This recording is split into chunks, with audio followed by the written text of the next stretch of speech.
Okay, so topic 2, we're looking at the structure of atoms, more specifically what their electrons are doing. And in order to think about that, we need to talk a little bit about light.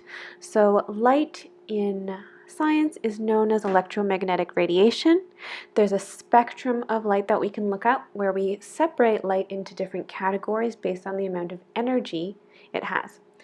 The lowest energy electromagnetic radiation we categorize as radio waves. They have very long wavelengths.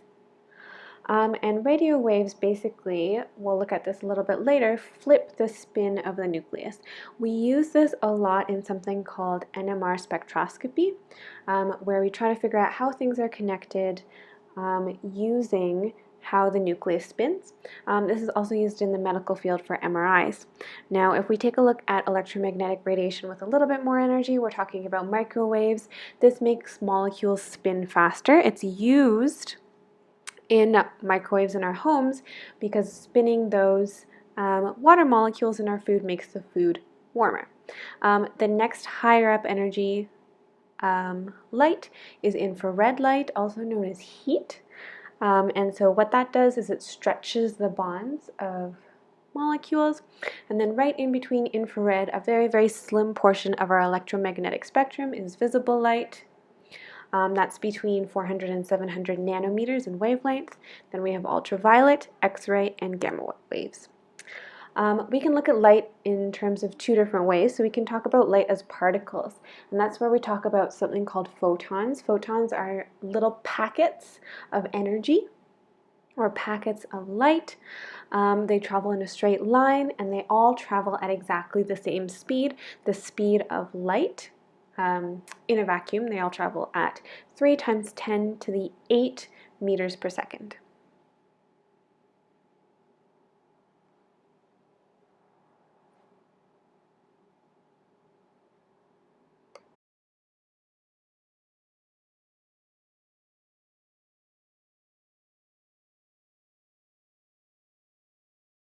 So now we can also talk about light as a wave.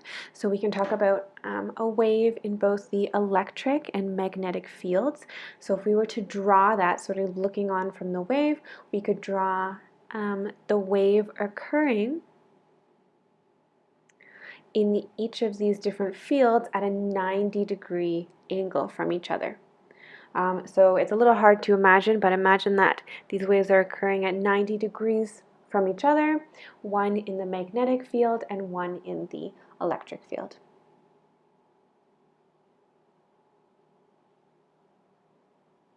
Now if we were to look at that head on, so imagine if your eye was at the very end of that wave, like here, this is what we would see. We would basically see oscillating waves happening at 90 degrees from each other, one in the electric field and one in the magnetic field.